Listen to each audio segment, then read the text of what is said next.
This is Soundcheck. I'm John Schaefer. Scott Walker found early success, big success, as part of the Walker Brothers. They were one of the biggest pop acts in the UK in the mid-'60s. That wonderful day we met. But over the years, Scott Walker has moved further and further from the harsh glare of the pop spotlight and into someplace far darker. The breaths are still heavy. His last album, The Drift, came out 5 years ago, and it was a challenging but rewarding effort, which I guess is my way of saying that I liked it, but it scared the bejesus out of me. Don't worry about it.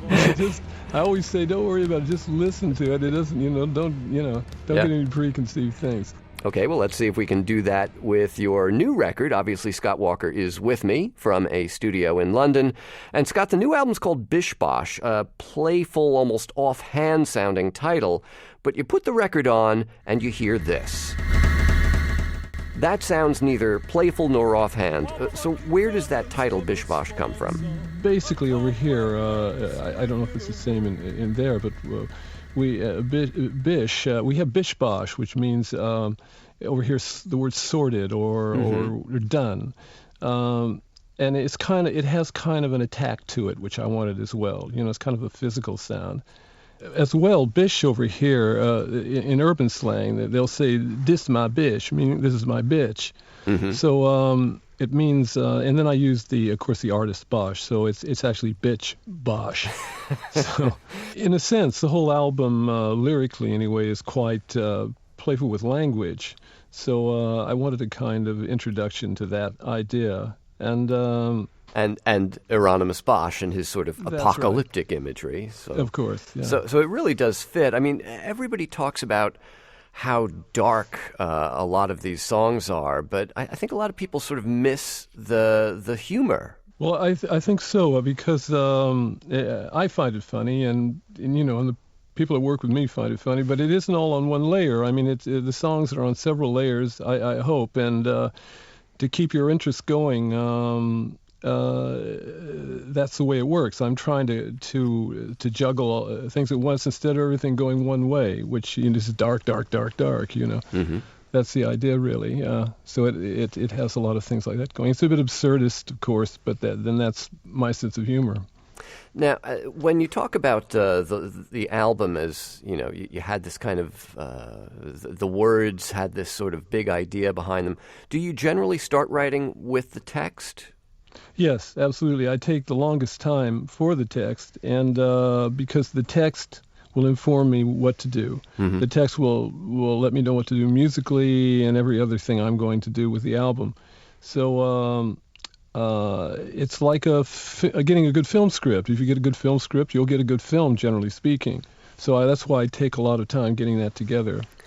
Some songs will come fast, of course, but some of the others, like a big song like Zircon, the middle song, that you have to wait a while for that. I actually didn't get the song completed, and I didn't find the final piece until I read, about a year later, I read this thing about this dwarf star, brown dwarf star, and then I thought, well, that's what happens to him. That's perfect. That's the perfect ending, and I put that in.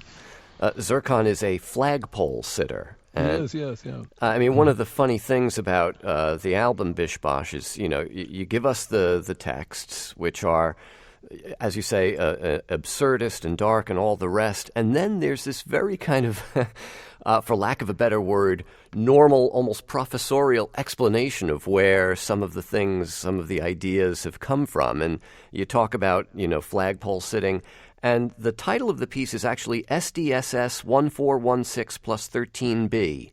That is the name of that brown dwarf star, right? That's right, yes. Uh-huh. Well, I thought with a song like that, you do need some help. And it's kind of fun to have footnotes now and then to get you through it, because I hopefully when people buy the record, they'll buy it on they'll buy it on CD, so they can have the whole package, They can experience the whole thing.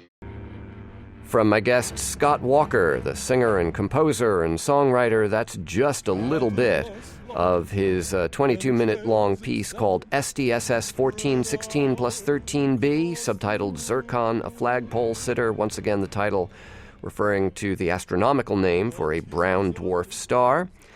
You say you'd prefer people to actually buy the physical package. Was this recorded? I see a lot of use of the word analog in the end notes. Is this an analog recording?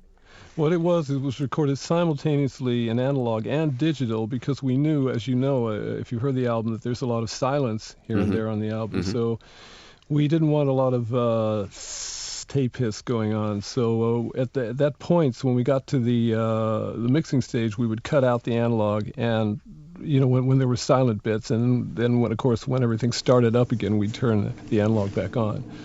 So those big, lush orchestral sounds, that's all glorious analog recording. That's it, absolutely, yeah. Once again, an excerpt from the lengthy song called Zircon, for short. Scott Walker from the album Bish Bosch. Scott Walker's my guest on Soundcheck. Some songwriters, they'll say, I don't know where this song came from. It just, I felt... Stravinsky said that about Rite of Spring, where he didn't know where it came from. He felt like a vessel, it just kind of channeled through him.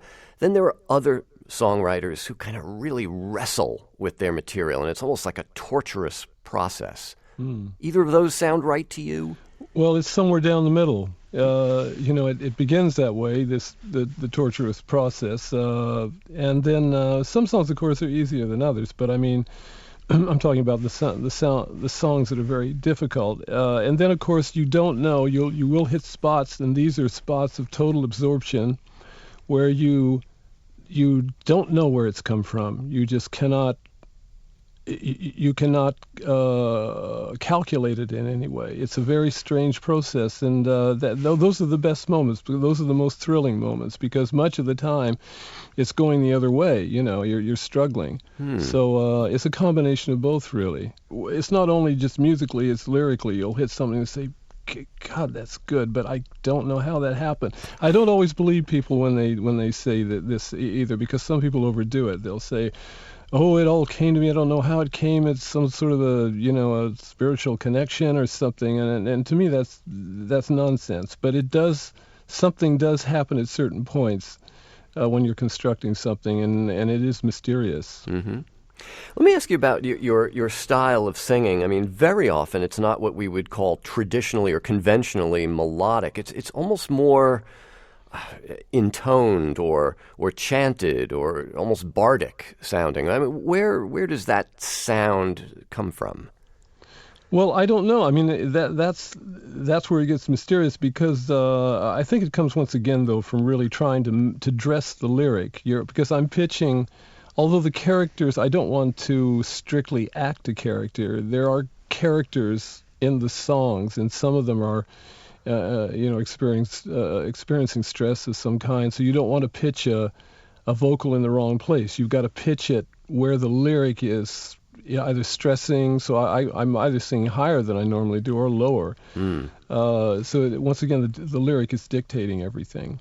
Well, in the song Coeur de Bois, there are moments where you really are singing. We would recognize it as very melodic singing, but even there you sort of undercut it with the orchestration. There's something that sounds like a dog barking. Is that a violin? The beginning of the song, no, that was one of the hardest things we had to record. It was so stupid because there are some difficult noises on there. This is a cuica. Do you know what a cuica is? Oh yeah, the South American instrument. That's right. The string drum.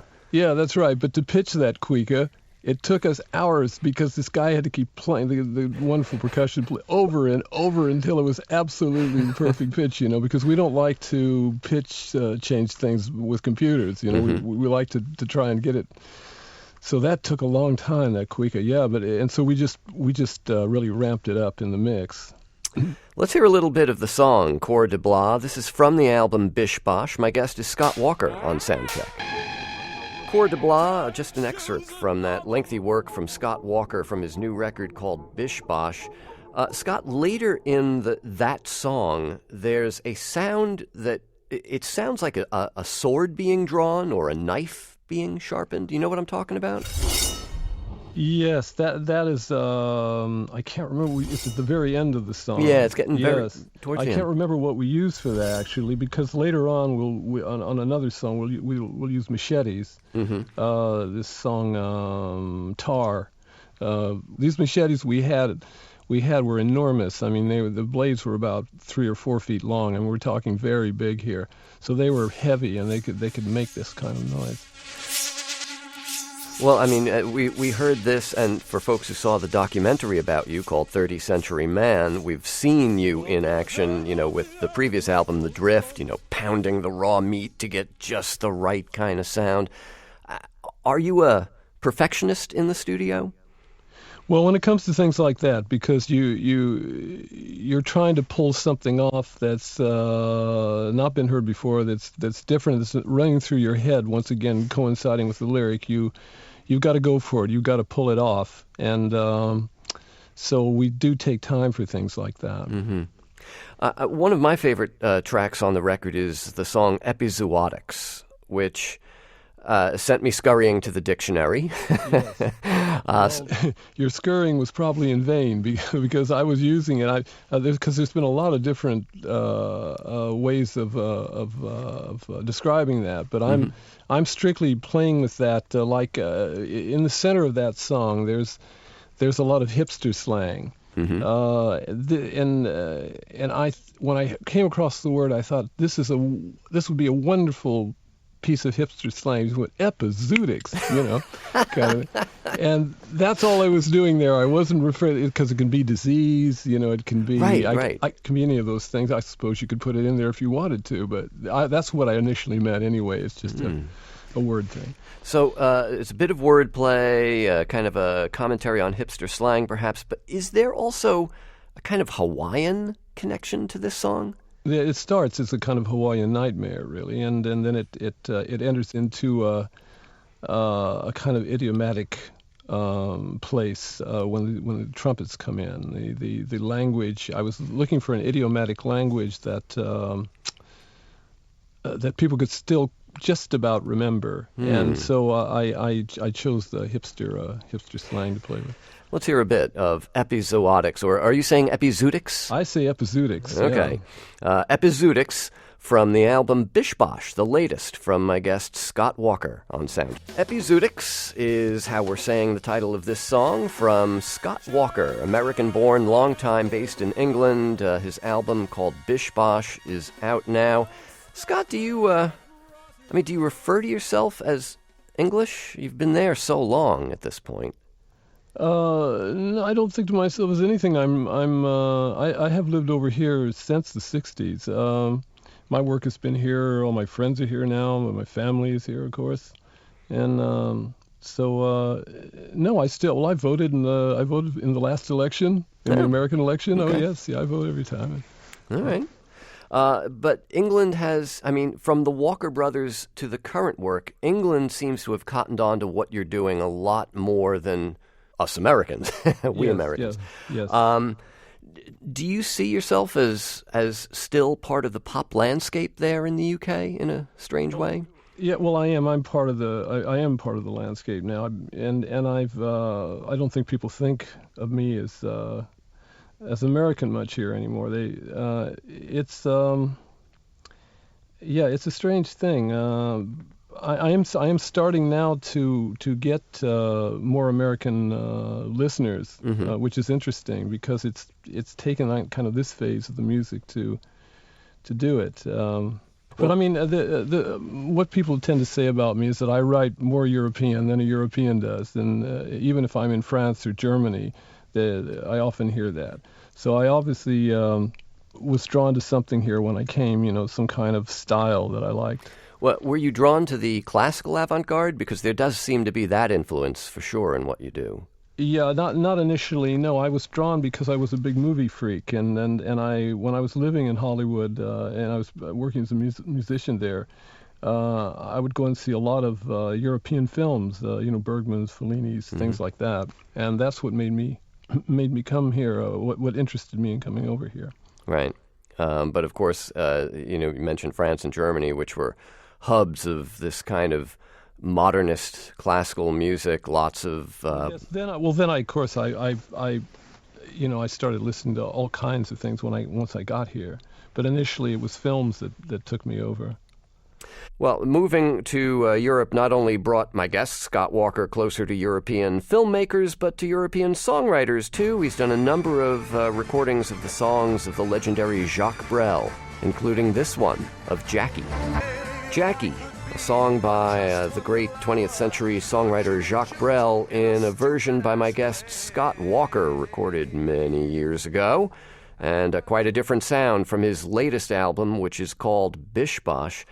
Let me ask you about the final song on the record. It's called The Day the how do we say this? Conducador? Conducador, you're right, yeah. The Day the Conducador died. The Conducador is the title that Nicolae Ceausescu of Romania had given himself when he was the ruler of that country. My question is, you've subtitled it an Xmas song. Is that dark sense of humor again, or is there something genuinely Christmassy going on here? Well, yeah, it's a great Christmas single. No, it's they were executed. He and his wife, and his wife on Christmas Day, and of course I'm playing around there with. He was very much a personality cult dictator, rather like, although I don't draw comparisons, but rather like Berlusconi in the present day. When he was. It's all built around personality. So then that's when I started working with a personality test that's also part of that song. And that's the reason it's kind of a dark Christmas song, And in that sense, a pretty good place to leave it. We've been speaking with Scott Walker. His new album is called Bish Bosch. And Scott, it's been a real pleasure speaking with you. Thanks so much for being with us. Well, it's great to hear an American voice. I haven't heard one in a long time. So. Well, all right. Well, okay. Scott, thank you very much. Thank you. This is Soundcheck.